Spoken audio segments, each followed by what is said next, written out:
So it's finally release day for Rivals of Ixalan, and in the last episode of this series we're going to be going over my top 5 rares and mythics for Cube.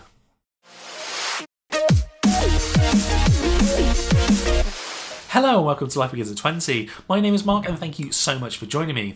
Rivals of Ixalan is finally out, and while it hasn't been exactly fantastic for us cube builders, there's definitely going to be some cards I'm looking forward to be picking up. So in this video I'm going to be going over what my top 5 rares and mythics are from the set that may well try and find a home in your cubes. So without any further ado, let's get stuck in.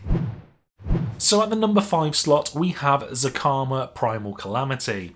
This is the perfect card for those wanting to hardcast fatties in cube. If you are able to hardcast this and get the full effect of untapping your mana, this should be able to blast away creatures, artifacts and enchantments with ease, potentially resulting in 3 big cards for your opponent gone, and a threat for your opponent that needs to be dealt with as soon as possible. The downside, as you can see, is that it really does need to be hardcast to fulfill its full potential. Having a larger cube that is supporting Super Ramp as a deck type and a Golden slot free, definitely give this one a try. You won't be disappointed in that circumstance. At the number 4 slot we seem to have one of the best pirate payoff cards that they have printed, and this one is certainly playable without any other need for pirates, and that is Direfleet Poisoner. It turns out that a 2/2 for 1 and a black with flash and death touch is probably plenty good enough to get into cubes. This will kill most attackers, plus it's a nice surprise end of turn creature to threaten planeswalkers too. This just has a good chance of doing something useful for a low cost and a lot of versatility. While the enter of the battlefield trigger never has to actually happen, and this will still be a fine card which is great in cube, as it rarely will with so few other pirates. Sitting at the number 3 slot we have Jade Light Ranger. I was a fan of Explore and I definitely think I am on board with this dork. No matter what this card brings you, I think the value for the cost is very good. This can either be a beefy 4/3 that scries away 2 weak things and fills up the yard for Delirium, Reanimator and Delve, or it can be the 2/1 Yavimaya Elder that draws 2 lands without having to die. Both of these options are great. The downside is that you don't have much control over which variant it's going to be or want it to be at the time. I'll be certainly looking to test this at a higher cube size. At the number 2 slot we have Kite Marauder, which for me is one of the more potent cards in the set so far. This is a very tidy solution for dealing with problem cards with indestructible or on-death triggers. I look forward to pinging a Wormcoil engine with a cheap red spell thanks to this card. While I would class this mostly as an Is-It card, it has plenty of versatility to play in a wider array of places.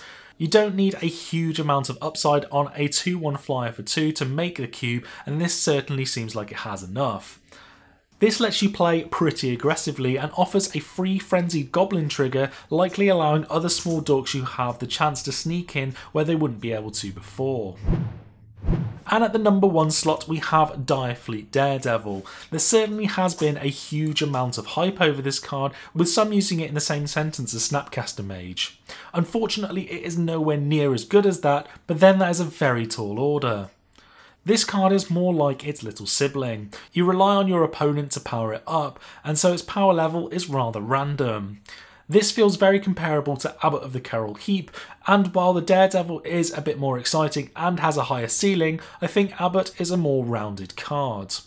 Daredevil is absolutely fantastic when you have access to Inquisition of Kozilek, Path to Exile, Lightning Bolt, Brainstorm and other such great cards on turn 3, but you have to pay for that potential by having just a 2/1 first strike for 2 in your list for quite a long time.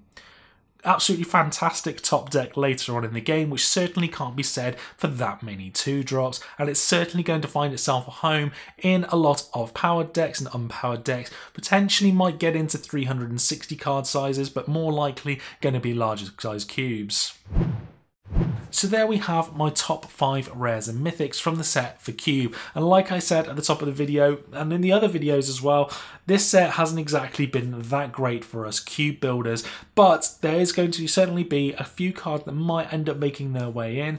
So it'll be very interesting to know in the comment section which cards you're going to be adding in yourself. Plus, have I missed anything here? Is there something you're going to be adding into this cube that I haven't added into this top 5 list? Have you got an unpowered list that's going to be adding in more of the cheaper cards as well if you've got yourself a budget? Definitely would be interested to find out. I would just like to take this moment to thank my Patreons of the channel. I can't thank you enough for the help and support that you're giving me. If you'd like to do the same, head over to patreon.com/lifebegins@20 and there'll be a link in the description below for that as well, where there are plenty of rewards to choose from. With your support we can really push to make this channel even better. If you enjoyed the video, hit that like button, and if you haven't already, hit that subscribe button for new videos every Tuesday and Friday. With your support, we can really help this channel to grow. Thank you all for watching, and I'll see you in the next video.